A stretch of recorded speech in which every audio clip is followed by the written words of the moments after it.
Hello there. Once again, this is Anton from Anton Bay.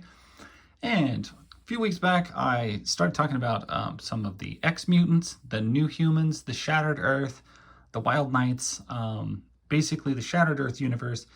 And we started out, we looked at Pied Piper stuff, we looked at Amazing Comic stuff. Now we are up into Eternity.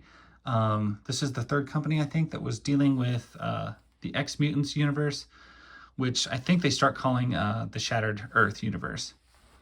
And we've got issues 1, 2, 3, which is an amazing cover, and 4, which is a creepy cover.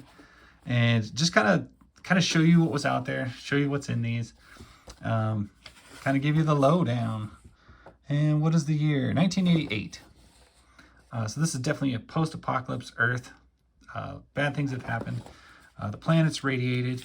And what you're dealing with is the planet population is almost all mutants, except for a handful of humans that have been turned, or mutants that have been turned back into humans, which is where you get your Ex-mutants and all that stuff. Ex-mutants, of course, later got picked up by Malibu. They got a video game, and almost made it into pop culture mainstream, but not quite.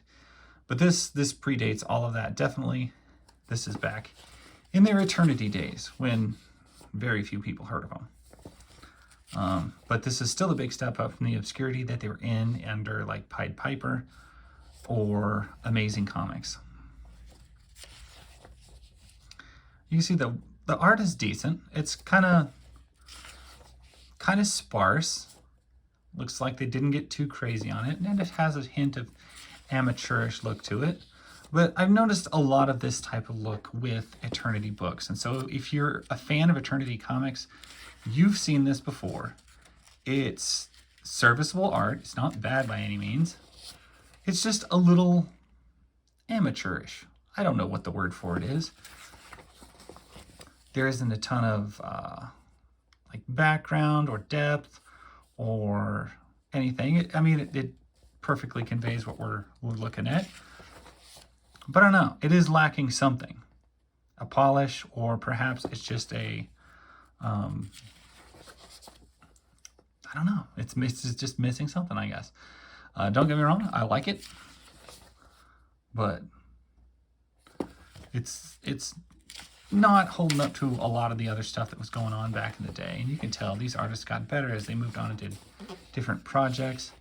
I would say, sometimes black and white, like I look at FemForce comics in black and white, pages feel great. These feel very, very thin. Very, very thin. So this feels very newspapery, so it's probably a pretty cheap book. Not really. It was $1.95 in 1988, which the average price of a comic was $1, I think. $1.25 at most. So to pull out, of course, and pay almost $2 for a comic that was very obscure, I mean, you were looking for this book. It didn't just fall into your hands. Art here looks a little better. Looks a little bit stepped up in the game. And there we're seeing some massive step ups in just like technique and just amount of work that they put into it.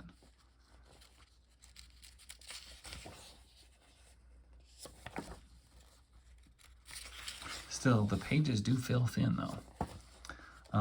I do notice this, of course, when you start to handle a lot of comic books. There is a difference in the way they feel, and the cheapness, the quality of the book, the page, quality of the paper. I would say all of this has aged quite well. It hasn't like bled out or leaked a bunch or faded, which is one of the nice things from a black and white, is you can mostly not expect that to happen. But I've still seen it get awfully messy in some cheap comics. And this, even though it feels like a cheap comic, yeah, very, very thin paper. It has held up well. So that is the thing. Issue number 3 of Shattered Earth, of the Ex-mutants universe anthology. Clearly a weird space outfit. She's watching the Earth blow up from outer space. So, I mean, I've always thought it was one of the neater covers because she's crying, plus, you know, all that other hotness going on there. I mean, it's it's sad, but it's also sci-fi, and it's also kind of pin-up-y. So I don't know. It's just kind of a cool kind of all-around cover. And then we get to the inside, and if I remember right, these are some short anthology stories.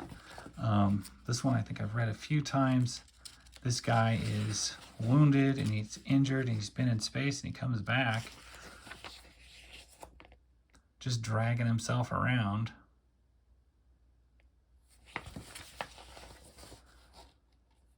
And I think he ends up like a bunch of little kids save him, but they need saved. So he ends up like staying and being their dad or taking care of him somehow. Either that or they eat him. I can't remember. I don't know. Some of these are so weird I can't remember how they went. Some of them are extremely bizarre, and yeah, the vibe of the book is somewhere between like humor and parody and super, super dark, sad, hopeless destruction type stuff. Scimitar, there is no comedy in that, if I remember correctly.